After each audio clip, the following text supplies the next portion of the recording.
E aí, pessoal, graça e paz. Então, vamos falar de mais um livro da Bíblia hoje, do Novo Testamento. A gente vai falar da Epístola de Tiago. Antes de eu começar, eu peço a você que, se você está gostando desses vídeos, deixa aí teu joinha se você está no YouTube. Se você está no Instagram, marca o coraçãozinho aí e compartilha.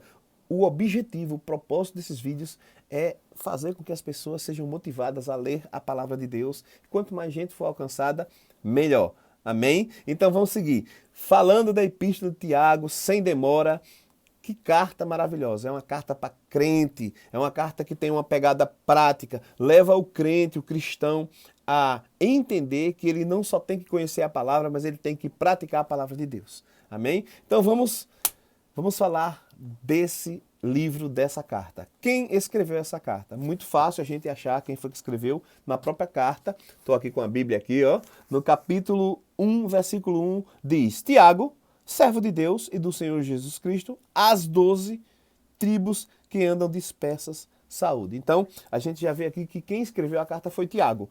Uma informação importante, né? Eu sei que muita gente vai tirar uma dúvida agora. Não sei se vocês sabem, mas a Bíblia fala de vários Tiagos, né? Não só existe um Tiago na Bíblia. Mas quem foi dos vários Tiagos que a Bíblia cita que escreveu essa carta?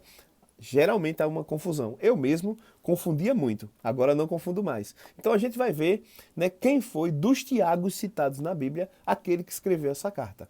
A Bíblia fala de 4 Tiagos, né?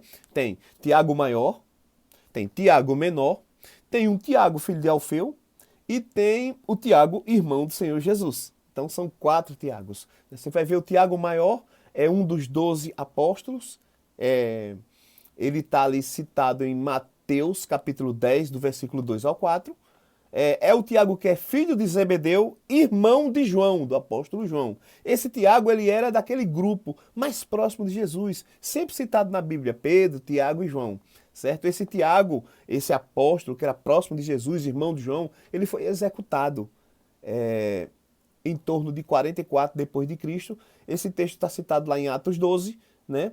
Ele é executado por Herodes, ok? Era um líder da igreja ali, era uma pessoa importante da igreja, claro, um dos 12 apóstolos do Cordeiro e um dos mais próximos de Jesus, e ele foi executado por Herodes. Você vê essa informação lá em Atos, capítulo 12, logo no início, certo? O outro Tiago que a gente pode citar aqui é o Tiago, filho de Alfeu. Tiago, filho de Alfeu, também é um dos 12 discípulos do Cordeiro. Também está citado lá em Mateus, capítulo 10, do 2 ao 4. Por isso que pode haver uma confusão. Mas não confundir os dois Tiagos, são duas pessoas diferentes. A Bíblia também fala de Tiago o menor, que pode ser esse mesmo Tiago, filho do Alfeu. A gente não tem isso muito claro na Bíblia, mas existe também esse Tiago o menor, que ele é filho de uma Maria, que não é a mãe de Jesus, e ele é citado lá em Marcos, capítulo 15, versículo 40.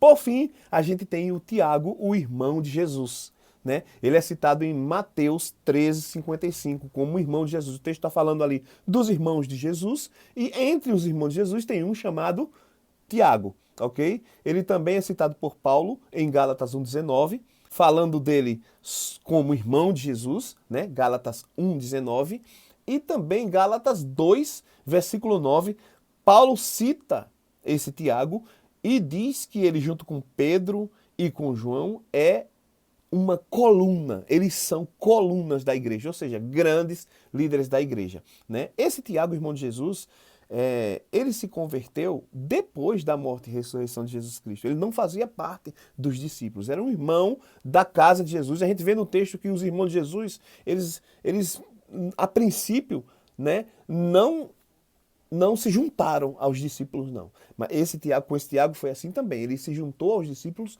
depois se juntou à igreja e rapidamente se tornou um homem forte na igreja, um grande líder na igreja, como disse Paulo em Gálatas 2,9, uma coluna da igreja do Senhor. A gente vê essa liderança dele clara em Atos, no capítulo 15, no concílio, no primeiro concílio da igreja, que estava decidindo ali sobre as questões da lei, se para ser salvo tinha que se circuncidar ou não. Então, Paulo leva essa questão a Jerusalém. E quem é que é o presidente da igreja lá em Jerusalém?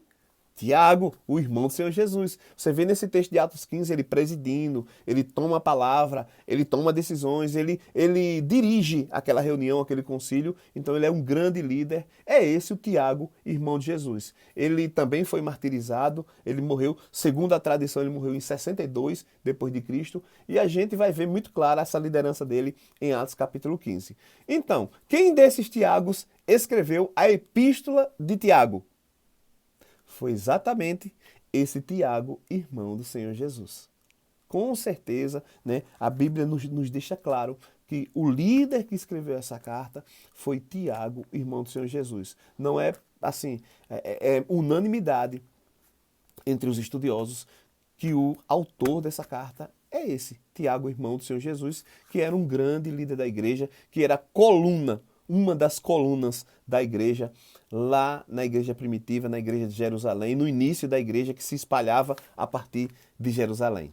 E os destinatários. Quem são os destinatários? Naquele versículo que eu li, o versículo 1 do capítulo 1, deixa claro que Tiago é o autor, né? E aqui diz, as 12 tribos que andam dispersas, saúde. Então ele está desejando saúde a essas 12 tribos e direcionando essa carta para eles. Aqui a gente entende que são, naquele contexto, né? De imediato, essa carta é direcionada para várias igrejas que estavam formadas ali ao redor de Jerusalém, né?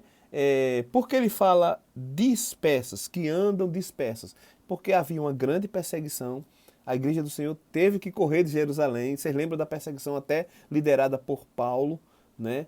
Ele vai até Damasco, porque a igreja começa a se espalhar. Existia uma ordem de Jesus Cristo para eles pregarem o evangelho, serem testemunhas em Jerusalém, na Judéia, em Samaria e até os confins da terra. Então, isso já havia começado. A própria perseguição ajudou a se cumprir, né, essa ordem, porque eles começaram a se espalhar pela Judéia, se dispersar, né, pela Judéia, Samaria e até os confins da terra. Então, essa carta tem, né, o objetivo de alcançar várias igrejas que estavam se espalhando por ali, pelaquela região. Por isso que ele fala assim, as 12 tribos que andam dispersas. Certo? Então, são esses os destinatários. E também, claro, toda a carta que está aqui na Bíblia, ela tem você e eu como destinatários. A igreja do Senhor. Isso aqui é a palavra de Deus. A palavra inspirada por Deus. Então agora a gente já tem bastante informação, né, contextual. Quem escreveu foi Tiago, irmão do Senhor Jesus. Para quem? Para a igreja que estava se dispersando, a igreja que estava se espalhando ali ao redor de Jerusalém, né? Tiago era um grande líder da igreja, ele é chamado por Paulo, né? Gálatas, capítulo 2, versículo 9, ele é colocado como uma das colunas da igreja daquele tempo. Né? Que ano foi que essa carta foi escrita? Eu posso acrescentar essa informação. Não se tem certeza, mas é possível que ela tenha... Alguns defendem que ela tenha sido escrita em 40, de 40 a 45 depois de Cristo. E aí, quem vai falar sobre isso pode até defender, né, que quem escreveu a carta foi Tiago o Maior, que era o irmão de João, um dos primeiros discípulos. Mas a maioria acredita que ela foi escrita um pouco mais tarde, obviamente antes de 62, 63 depois de Cristo, porque foi nessa época que Tiago, o irmão do Senhor Jesus, foi martirizado, foi morto. Então ela ficaria aí mais ou menos em torno de 60 depois de Cristo. Mas uma carta com certeza para a igreja do Senhor.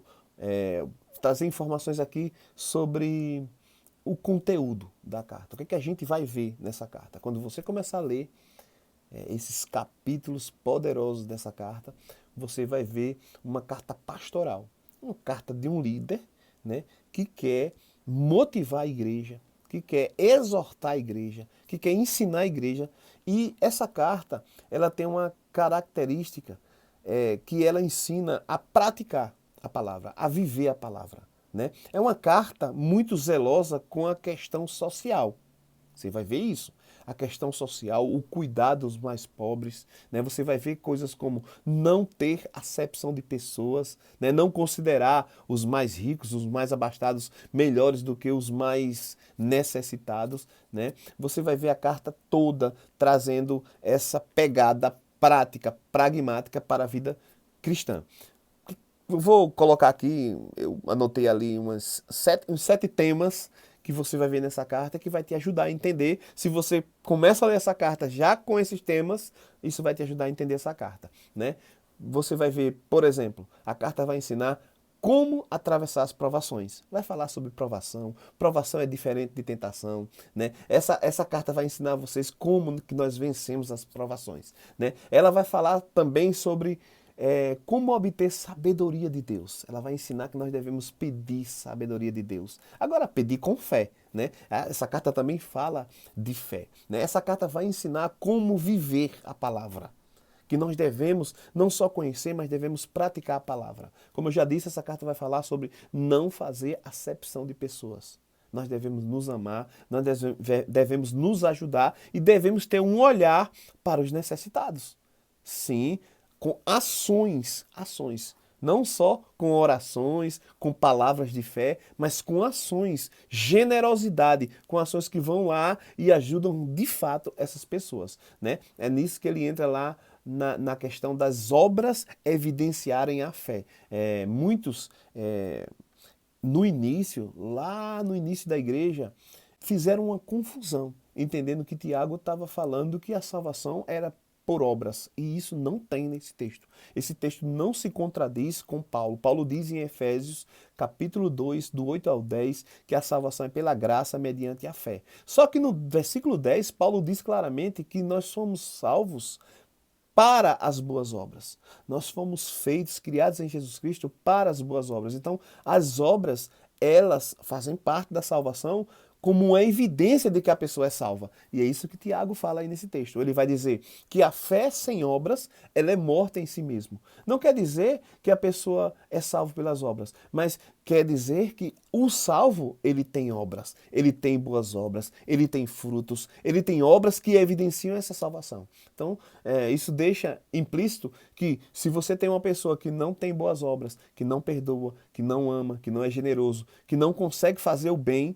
e essa pessoa se diz salva, isso tem algo de estranho, né? Por quê? Porque o salvo, a sua salvação é evidenciada pelas obras, pelas boas obras, né? A sua fé, ela é mostrada, é evidenciada pelas obras. Por isso que ele diz que a fé sem obras é morta em si mesmo, né? E aí ele vai falar sobre o domínio ao falar, ele vai falar sobre não falar mal dos irmãos. Muitos ensinamentos. Tem uma advertência nessa carta, uma advertência séria contra pessoas ricas, cheias de dinheiro, que exploram os mais pobres, né? Que não tem essa visão de generosidade de ajudar. Ele traz uma advertência, algo duro, algo assim, aquelas pessoas que são avarentas, ricas, exploradores, elas vão ter o seu juízo, elas vão ter o seu julgamento, não é isso? Então ele traz esse alerta para as pessoas mais ricas, para elas se voltarem, né, para a generosidade, para os princípios da palavra de Deus. Então é isso, né? Eu fiz um resumão aí dessa carta. Pega essa carta, leia, ela é importante para a igreja, ela é importante para mim, para que eu possa entender que existe uma prática da palavra de Deus. Não é só conhecer, não é só ir para a igreja, sentar e receber a palavra e a vida continuar a mesma. Não, a palavra de Deus tem que ter uma ação, tem que impactar a nossa vida, tem que transformar a nossa vida e a gente tem que sair da igreja com desejo de praticar aqueles princípios, aquela palavra poderosa que a gente aprendeu, que a gente recebeu na igreja. Amém? Que Deus abençoe você. Tenha uma excelente leitura e pratique a palavra de Deus. Se você gostou, não esquece, né? Coloca no coraçãozinho aí, curte o vídeo e compartilha com as pessoas. Que Deus te abençoe, graça e paz.